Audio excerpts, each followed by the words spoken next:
Has this ever happened to you? You're watching an anime, relaxed, following the story, and suddenly, a completely random secondary character pulls out a power so insane, so creative, so improbable, that you are left staring open-mouthed at your screen. And then you think back to the main character, the one who is supposed to be the most badass in the whole story, and you realize his power is hitting hard, just hitting hard. This is not a coincidence. It is not an accident. It is a pattern you find everywhere, in the classics and in series that came out last week. And nobody has really taken the time to ask why. Why do secondary characters have mind-blowing powers, while the protagonists fight with their fists? So I decided to dig deeper. And what I found completely changed the way I see anime. Let's start with Bleach. In Bleach, there is this enemy. He's around for just a few chapters, and yet his power is one of the most terrifying I've ever seen in a manga. This guy creates dolls. He opens them. Inside are little colored beans that represent his enemy's organs. And when he crushes a bean, the organ is destroyed in real time inside the victim's actual body. No contact. No rational explanation. It's disturbing. It's brilliant. It's the kind of thing that haunts you. And Ichigo, the protagonist, his power is an energy slash. A big glowing strike that moves fast and hits hard. That's it. Now let's move on to Naruto. There's a character named Neji. Neji is the kind of character who makes you realize the author had extraordinary ideas and gave them to the wrong guy. Neji uses special eyes that see energy flowing through his opponent's bodies. With his fingers, he strikes precise points to block their life force. And to defend himself, he spins at full speed to create a perfect defensive sphere that deflects absolutely everything. And Naruto has two techniques: the Kage Bunshin, which makes clones, and the Rasengan, a spinning ball of energy. For a good chunk of the series, the authors just invent 10 variations of that same ball. Bigger, faster, a different color. But it is always a spinning ball. And you know how Naruto beats Neji? He creates a distraction with his clones, and he punches him in the face against a master of mystical martial arts who can see the invisible energy of the human body. Hunter x Hunter is next. This series is widely recognized as having the best power system in anime, and some secondary characters have abilities that defy understanding. There is a character whose power lets him see 10 seconds into the future, but not simply seeing the future. While he is seeing those 10 seconds ahead, he simultaneously relives what he saw 10 seconds earlier, 2 timelines in his mind at the same time. To explain how it works, the manga pulls out a diagram that belongs in a quantum physics textbook, and the protagonist Gon, his signature power is called Janken. It is an advanced version of rock, paper, scissors.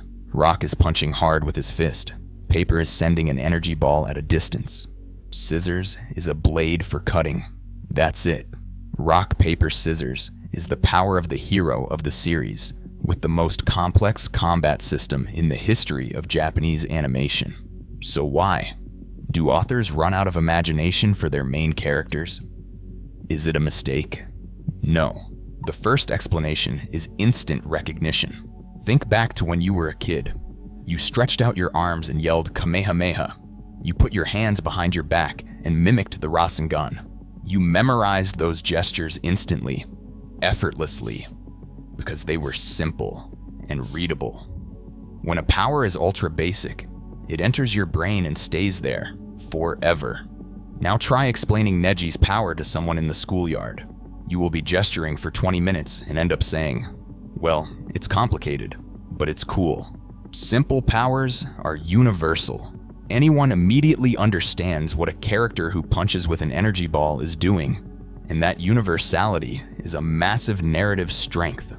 But that didn't explain why this pattern continues in modern series. So I looked at Jujutsu Kaisen. Gojo Satoru has become one of the most popular characters in recent anime history. A big part of his popularity comes from his power, infinity. Infinity is based on a real mathematical concept. If you divide a distance in half, then in half again, You never reach zero. The bullet flying toward him slows down infinitely before touching him. It never arrives. He is physically, mathematically, untouchable. People have made entire videos explaining it with differential calculus. And Yuji, the protagonist? Yuji has no mystical technique. Yuji is just an athletic boy who puts energy into his fists, so his hits hurt more. Simple and direct. And yet, Yuji's fight against Mahito is one of the most intense and memorable in the entire series. Mahito can transform his body into anything. Tiny spheres, barbed wire, impossible shapes. Yuji, I made a list of all his attacks in that fight.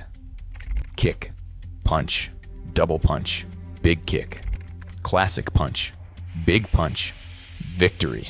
It is a legendary fight. Why does it work? The answer is dramatic tension.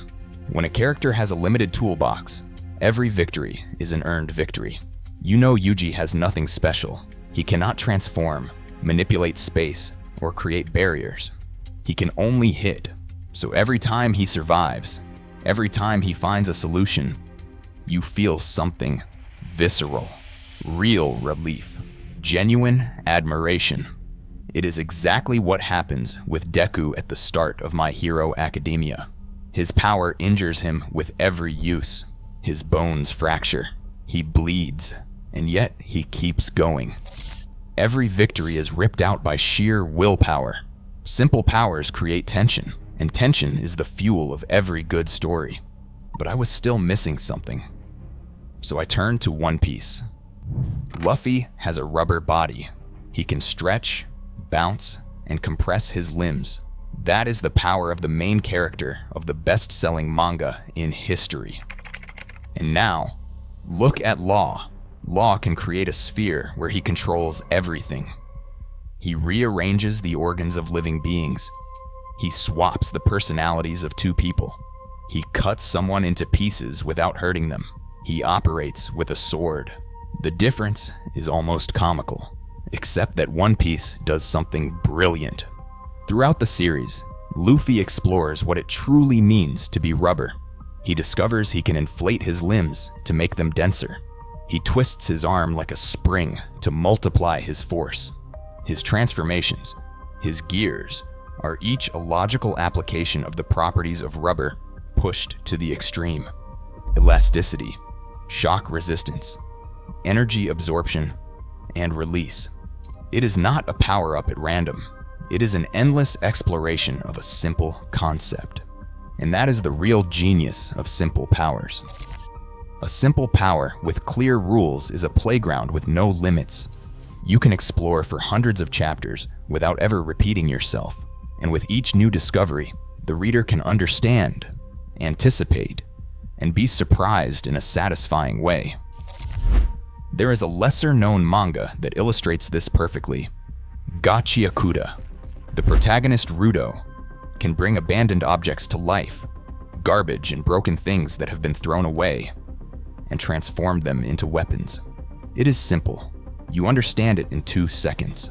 But here is what it looks like in practice. A protective amulet transforms into a giant octopus with tentacles that form a barrier, but only against enemies who truly mean him harm. A computer keyboard becomes a gun that fires keys, and each key pierces flesh in the exact shape of the letter printed on it. A simple cardboard box becomes a floating monster head the size of a building. The concept is childlike. The applications are infinite and unpredictable, because the author can go in any direction as long as it stays consistent with the base idea. And in the best series, simple powers don't just serve combat.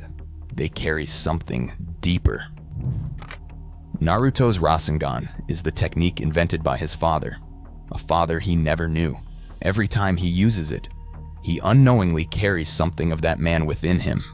When he discovers the truth, the simple spinning ball takes on an emotional dimension no other power in the series could have had. Luffy's rubber body is a metaphor. Luffy bounces back from everything: insults, attacks, defeats, trauma. He absorbs it all and comes back, always, without ever breaking. His body says who he is before he even opens his mouth. Rock, paper, scissors for Gon is consistent with the fact that he is literally a child who sees the world through a child's eyes, who solves problems with a child's logic. And in a system as complex as Nen, having that protagonist as the point of view is a brilliant narrative choice. The best authors know that a protagonist's power must say something about that protagonist. And the simpler the power, the more meaning it can carry. But are simple powers really the only valid option? And that's where JoJo's bizarre adventure comes in. The series starts exactly like the others. Jonathan punches with his fists. Joseph too. Jotaro has a stand that hits very hard and very fast. And then the author seems to have decided to drop all constraints. The powers become impossible to describe soberly. One character transforms banknotes into real living butterflies. Another unravels her entire body into threads to fight, move, detect vibrations, and stitch up wounds. Another fires his own fingernails as projectiles and eventually creates dimensional portals through the rotational speed of those fingernails. Dimensional portals with fingernails. And JoJo does not just become bizarre, it becomes better, more inventive, more memorable. Each part surpasses the last in pure creativity, and that tells us something essential. Simple powers are not a universal rule. They are a tool, a particularly effective tool, particularly solid over the long term, but not the only one that works. What truly works is coherence. It is having the power serve something, a theme, narrative tension, character development, a tone. Simple powers work because they are memorable, because they create tension, because they allow endless exploration, and because in the best series, they carry deep thematic meaning. Complex powers work because they can be intellectually satisfying and elevate a series into something unique. There are no bad choices. There are only successful or failed executions. So the next time you see a protagonist with just one basic technique, ask yourself a different question. Does this power stick with you? Could you imitate it in your living room without embarrassment? Every time they use it, do you feel something? If the answer is yes, then the author did exactly what they needed to do. And if you really want to know whether a power is good, there is one foolproof test. Stand up, extend your arm, focus everything into your imaginary fist, and throw it into the air while shouting the name of the technique. If you feel something, it is a good power.